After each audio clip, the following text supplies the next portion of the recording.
The city lights of Vera Prime never slept. Towers of glass and steel reached for the sky, glowing like stars trapped on the ground. Ships roared through the sky lanes, carrying goods, weapons, and dreams. In this galaxy, power ruled everything, and no one had more power than Kale Varen. He was a man everyone knew. Some spoke his name with fear, others with admiration, and many with jealousy. He owned starports, mining worlds, entire fleets of ships. If he wanted something, he bought it. If someone opposed him, they vanished from the galaxy's stage. To most, Kale was not just a man, he was a legend. But tonight, as he stood on the balcony of his towering home, looking out over the endless city, Kale felt empty. He had everything: wealth, fame, respect, even fear. Yet, for all his riches, he had something missing: love. And the galaxy knew it. The whispers had started years ago. People joked that Kale could buy a planet but couldn't convince a woman to stay by his side. They called him cursed. They said no woman dared marry him because being near Kale was dangerous. And perhaps they were right. Kale had proposed to 20 women over the years: beautiful women, powerful women, women from noble houses. Every single one of them had said no. Not just no, but with a look of fear in their eyes. Some had even fled the galaxy after rejecting him. Kale could not understand why. He was not cruel, not heartless. He treated his workers well, built schools, gave food to the poor. Yet whenever he opened his heart, people turned away. Tonight, that truth weighed on him heavier than ever. He leaned on the railing, looking down at the endless streets below. Music played in the distance. Parties lit up the night sky. Somewhere, laughter echoed. Yet none of it reached him. His penthouse was silent, cold. Kale poured himself a glass of rare wine and stared at his own reflection in the glass wall. Tall, broad-shouldered, dressed in a black suit that cost more than most ships, he looked like a man who had it all. But his eyes betrayed him. They were tired, lonely, and hollow. Enough, he whispered to himself. That word changed everything. Kale decided he was done with this life of wealth and isolation. He didn't want another party, another empty deal, another woman smiling because of his money. He wanted to disappear for a while. To find something real. Without a word to anyone, Kale left his penthouse and walked into his private hangar. A sleek, black starship waited for him, small, fast, and unmarked. He stepped aboard, entered the coordinates manually, and powered up the engines. His bodyguards and assistants tried to call him on comms, but he ignored them. The ship rose from the hangar like a silent shadow and disappeared into the night sky. Hours later, Kale's ship left the safe, shining lanes of central space. The bright cities and luxury stations faded into darkness as he flew farther from the core worlds. He passed abandoned trade routes, asteroid belts, and planets forgotten by history. He wanted to go where no one would recognize his name. Finally, he arrived at a remote mining colony on the edge of the galaxy. A world called Dust Ridge 7. The planet was harsh, an ocean of red dust storms, crumbling metal shelters, and endless pits dug deep into the ground. It was a place where people worked themselves to the bone just to survive. Here, there were no grand parties, no expensive clothes, no paparazzi drones. And most importantly, no one knew Kale Varen. He stepped out of his ship wearing plain clothes and a simple jacket. The wind howled, carrying the sharp bite of dust. People glanced at him briefly but quickly returned to their work. Nobody stared, nobody whispered. To them, he was just another stranger passing through. For the first time in years, Cale felt invisible. He walked through the colony, taking in the sight of rusty machinery, tired workers, and hungry children. It was a hard life here, but there was something real about it. The people weren't pretending. They weren't trying to impress him or get something from him. They were too busy surviving. Cale felt something stir inside him.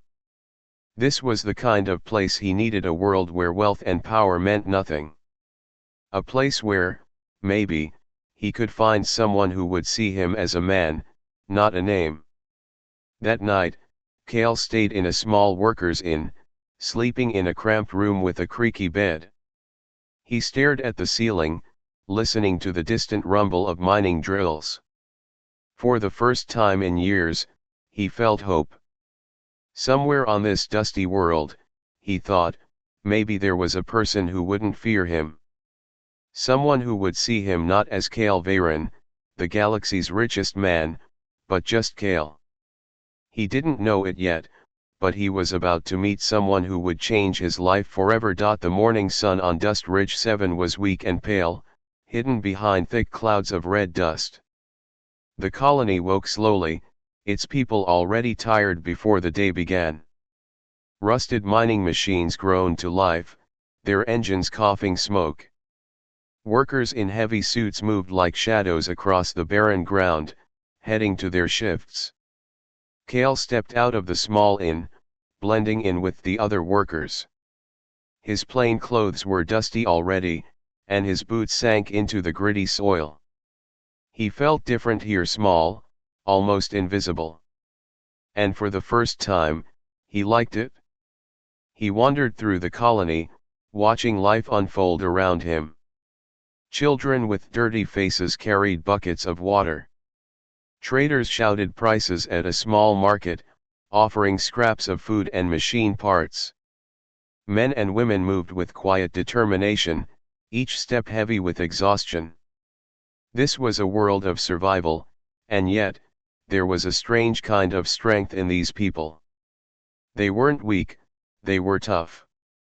Then Cale saw her. She stood near a massive mining rig, its metal arm broken and hanging uselessly. Her hands were covered in grease, and her hair was tied back in a messy braid. She wore a simple jumpsuit, patched in several places. Her name, written on a worn badge, read Lyra. Cale stopped to watch. Lyra was small but moved with confidence. She held a heavy wrench with ease, adjusting bolts and wires as if she were born to fix machines. Workers passed by, nodding at her with quiet respect. It was clear she wasn't just another miner, she was skilled. Cale crouched a few feet away, pretending to tie his boot while he studied her. Lyra didn't notice him. She was too focused, her sharp eyes scanning the broken machinery.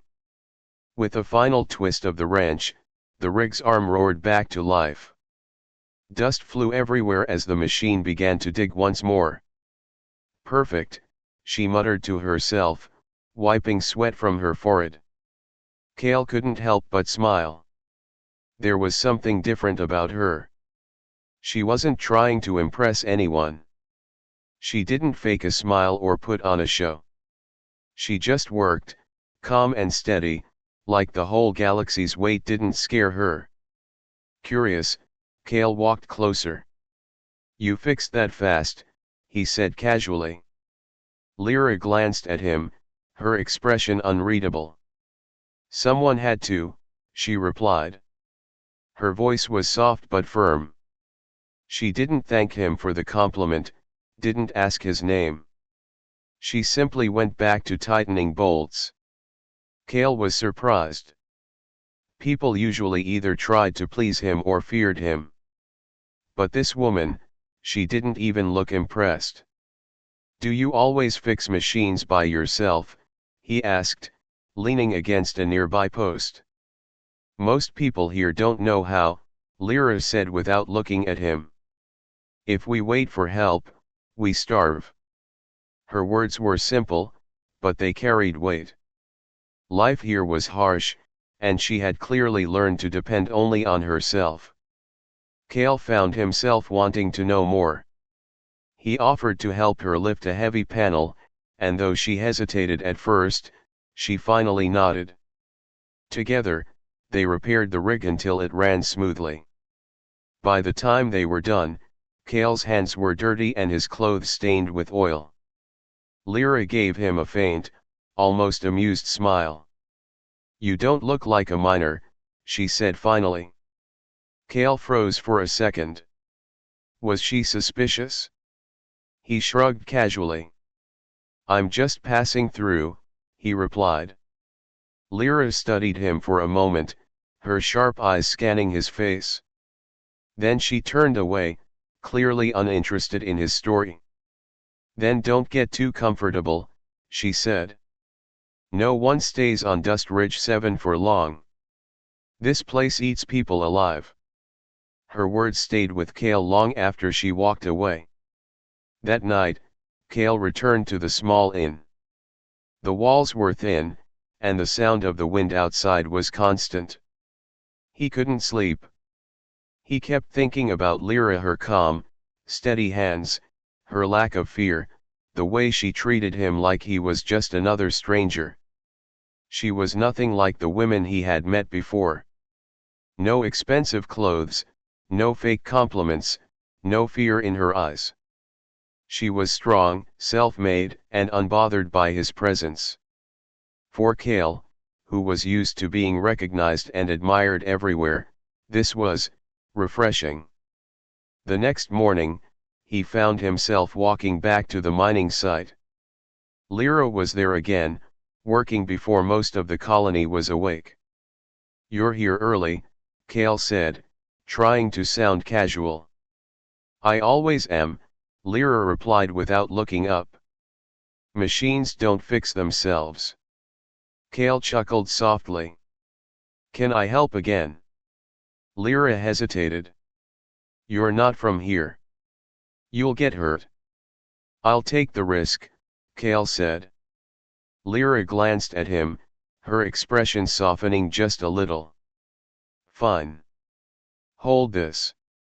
And just like that, Cale found himself working beside her again. Over the next few days, Cale started spending more time with Lyra. They worked side by side, repairing broken rigs, clearing debris, and hauling supplies. She taught him how to handle tools, and he listened carefully, enjoying her sharp wit and quiet strength. But Cale kept his secret. He didn't tell her his real name, or that he was one of the most powerful men in the galaxy. Here, he was just Cale. And for the first time in his life, that was enough. What he didn't know was that Lyra had secrets of her own, secrets that could change everything. Days turned into a quiet rhythm on Dust Ridge 7.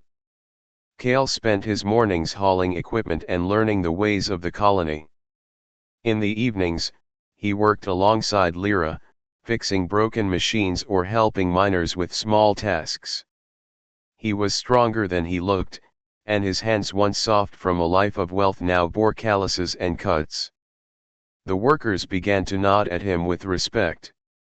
To them, he was just another drifter trying to earn a living. And that was exactly what Cale wanted. But there was still something strange about Lyra. She wasn't like the others. While most miners walked with slumped shoulders, weighed down by exhaustion, Lyra carried herself with quiet confidence. She spoke little, but when she did, people listened. Even the older men in the colony respected her. And when trouble came, a broken drill, a collapsed tunnel, or a power failure, she always seemed to know exactly what to do. Cale's curiosity grew every day. Who was this woman, really? One evening, after a long day of work, Cale decided to follow her. The sun was low, and the sky was dark with dust storms. Lyra moved quickly, carrying a small bag of tools, heading away from the colony's main streets. Cale kept his distance, careful not to be seen. She slipped into a narrow canyon behind the mining fields, the wind howling between the rocks. Cale followed, his boots crunching softly on gravel. The canyon opened into a hidden valley. There, partially covered by rocks and tarps, was something impossible. A ship. Not a mining shuttle, not a cargo hauler, but a sleek, advanced spacecraft unlike anything Cale had ever seen. Its hull was scarred and dented, clearly built from salvaged parts. Some panels were painted in mismatched colors, others glowed faintly with strange blue lights. It was a masterpiece of engineering, yet it looked handmade, built in secret, piece by piece. Cale stood frozen, his heart pounding. Lyra was kneeling beside the ship, welding something near one of the engines. Sparks flew as she worked with quiet focus, humming softly to herself. Cale stepped closer. "That's yours." Lyra spun around, startled. Her hand flew to a small blaster at her side. When she saw it was Cale, her eyes narrowed. "You followed me." Cale raised his hands. "I didn't mean to. Well, maybe I did. I was curious." He glanced at the ship again. "You built this?" Lyra stood slowly, her face unreadable. "Not entirely. I've been collecting parts. Trading. Fixing what others throw away." Cale stepped closer, running his hand over the cool metal. "This isn't just a ship. This is genius. You designed this yourself." Lyra hesitated. She didn't like compliments. "It's just a ship. Nothing special." Cale laughed softly. "Nothing special? Lyra, this could outrun half the patrol fleets I've seen. You're a better engineer than anyone I've ever met." Her eyes flickered with surprise. "How would you know what patrol fleets look like?" she asked sharply. Cale cursed himself silently. He was too used to speaking like a man of power. "I've been around," he said vaguely. Lyra studied him for a long moment, her eyes narrowing. Then she turned away. "You shouldn't be here. No one knows about this. Not the miners, not the traders, no one." "Why?" Cale asked. "Why build it in secret?" Lyra's shoulders tensed. She placed her tools down carefully, her back still to him.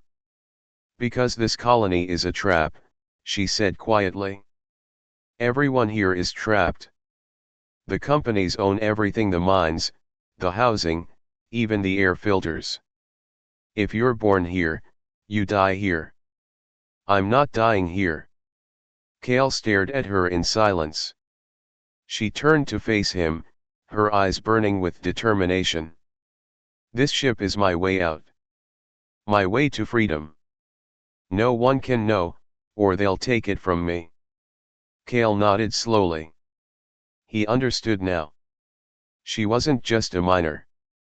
She was fighting for her life. "I won't tell anyone," Cale said softly. "I swear." Lyra studied him for a long time, then gave a small nod. "Good. Now, if you're going to stay, make yourself useful." She tossed him a wrench, and Cale caught it, smiling. They worked side by side for hours under the stars. Cale held panels steady while Lyra tightened bolts. He handed her tools and helped carry heavy parts. She was precise and confident, moving like she had been building ships her whole life. As they worked, she began to open up. She told him about her father, who had died in a mining accident when she was a child. About her mother, who worked herself sick just to feed them. About how she had learned engineering from scavenged manuals and broken machines. "I never had a teacher," she said quietly. "But I learned. I had to. Kale listened, deeply moved. He realized Lyra wasn't just skilled, she was brilliant. And she had done all this alone. When they finally stopped, the sky above was filled with stars. The ship's engines glowed faintly, almost alive. "This is beautiful," Kale said softly. Lyra gave him a small smile, the first real smile he had seen from her. "It's not done yet. But when it is, I'm leaving this place. I'll see the galaxy, Kale. I'll be free." Kale felt a strange warmth in his chest. He wanted to tell her everything, who he really was, what power he had, what worlds he owned. He wanted to tell her that with one word, he could buy her freedom. But he didn't. Instead, he simply said, "Then let me help you finish it." Lyra studied him for a long time, then nodded. "Fine. But don't slow me down." Kale walked back to the inn that night with grease-stained hands and a strange feeling in his heart. He had come here to escape his life, to disappear. But now, he had found something or someone that made him feel alive again. He didn't know it yet, but his secret wasn't the only one that could put them both in danger. Because somewhere beyond the stars, Kale's enemies were already looking for him. The colony slept under a blood-red sky, but Kale couldn't rest. He paced his small room, thoughts spinning in his mind. Every day spent with Lyra made him feel more alive and more guilty. She still didn't know who he was. Kale Varen, richest man in 3-star systems, was living as a stranger among miners. He had lied about his name, his past, everything. Yet with Lyra, he felt human. She treated him like an equal, not a king. But secrets never stayed buried forever. That night, a storm rolled across Dust Ridge 7. The winds howled like wolves, and the dust turned the air into thick red fog. The colony huddled inside their metal homes, but Kale sensed danger.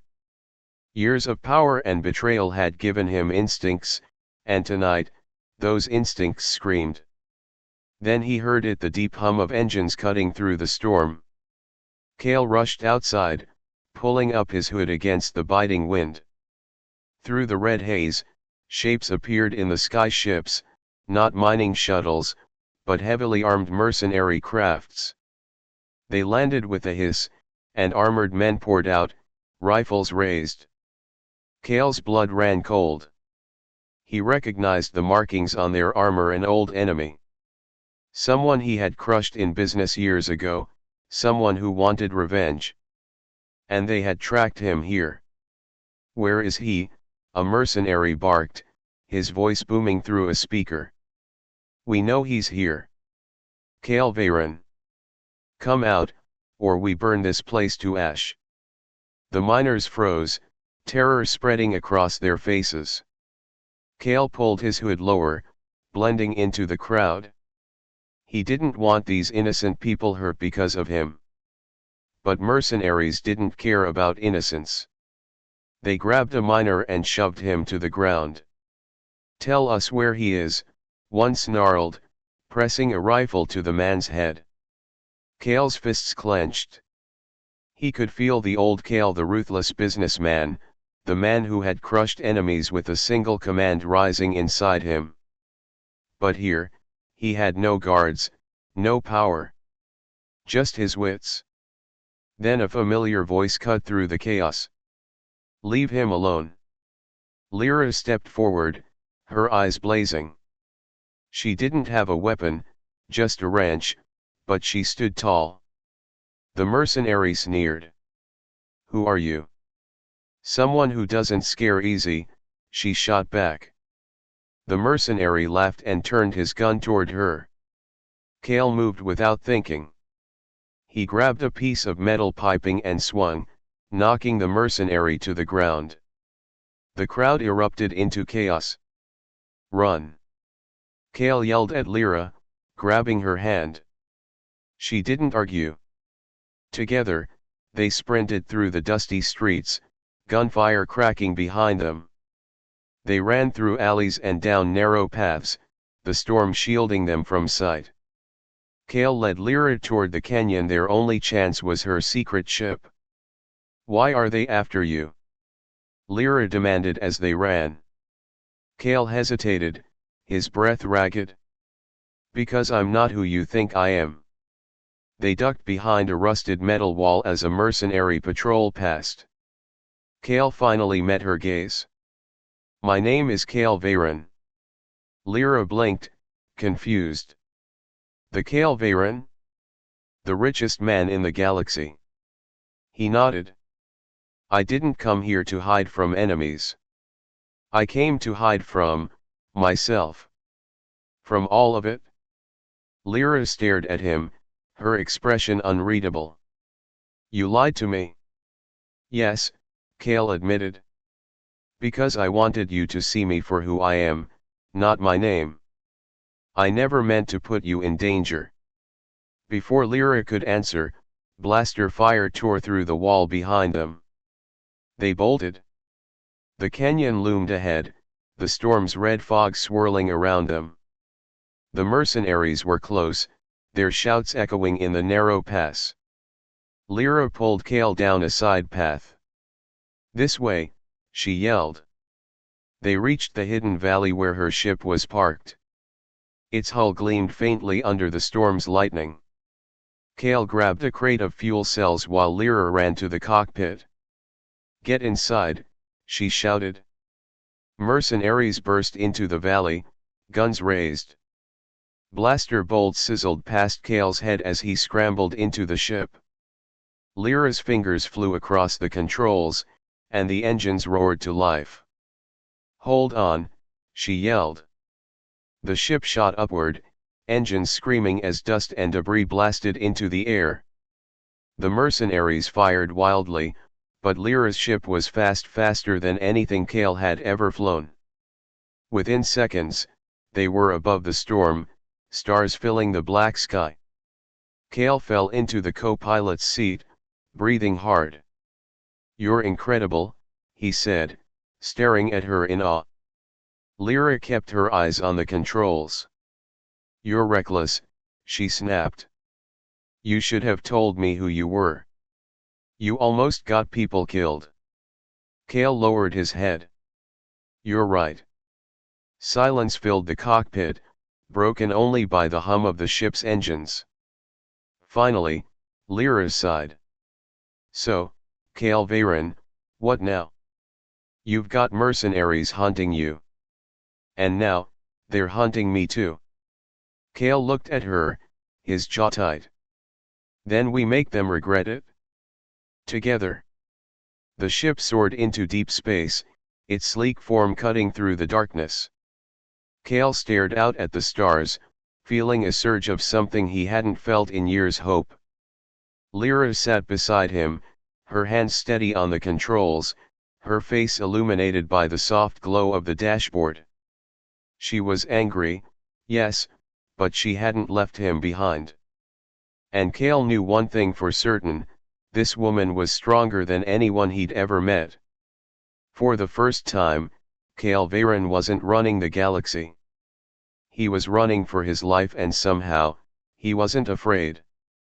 Because Lyra was with him. Alaric sat alone in his grand study, the glow of the city lights filling the room.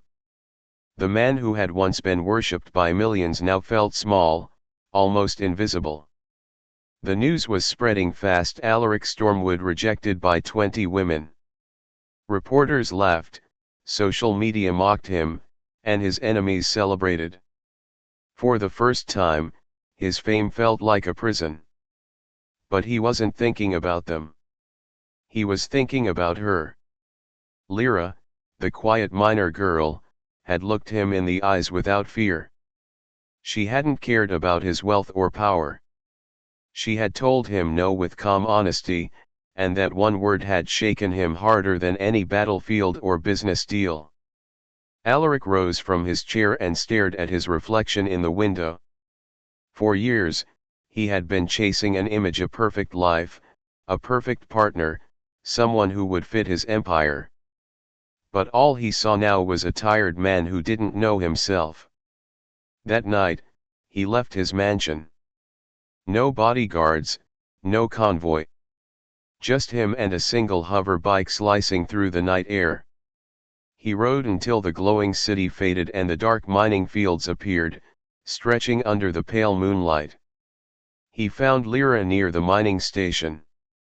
She was sitting on a crate, eating a simple meal from a metal box. She looked up as he approached, her face calm, but her eyes sharp. "You shouldn't be here," she said. "I know," he replied softly. He stood there awkwardly, the once mighty billionaire suddenly unsure of what to say. "Lyra. I came to apologize." She raised an eyebrow. "For what?" "For thinking I could buy your heart. For thinking I deserved a yes just because of who I am." Lyra smiled faintly, setting her food aside. "That's a good start," she said. Alaric sat on the crate across from her, the night air cold against his skin. For the first time in his life, he felt human. Not a legend, not a headline. Just a man. They talked for hours. She told him about her father who died in the mines, about working since she was 12, about dreams she had never chased because survival came first. He listened, truly listened, something he rarely did. When he finally spoke, his voice was low. "All my life, I've been building towers, but I never built a home." Lyra looked at him, her expression softening. "So build one," she said simply. And in that quiet moment, something shifted in Alaric's heart. For the first time, he didn't feel the need to impress her. He just wanted to be with her. Weeks passed. Alaric disappeared from the tabloids. He started visiting the mining colony often, not as a powerful man, but as a friend. He worked alongside Lyra, his hands blistering from the rough tools. People laughed at first, but then they saw something different, a man changing. One evening, under the pale glow of the mining station's lights, he knelt before her. No cameras, no fancy ring, just a small silver band he'd made himself. "Lyra," he said softly, "you don't have to say yes. You don't have to love me. But I want to spend the rest of my life trying to be a man worthy of your heart." For a long time, she said nothing. The wind whistled through the metal beams, and the stars shone above them. Finally, Lyra smiled, her eyes glistening. "All right," she whispered. "Yes." Alaric's breath caught. That single word was worth more than every empire he had built.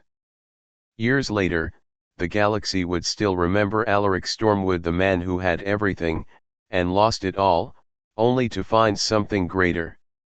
He traded power for peace, fame for love, and learned that true wealth wasn't in what you owned, but in who you cherished. And the humble miner girl who once said no became the one who taught him how to live.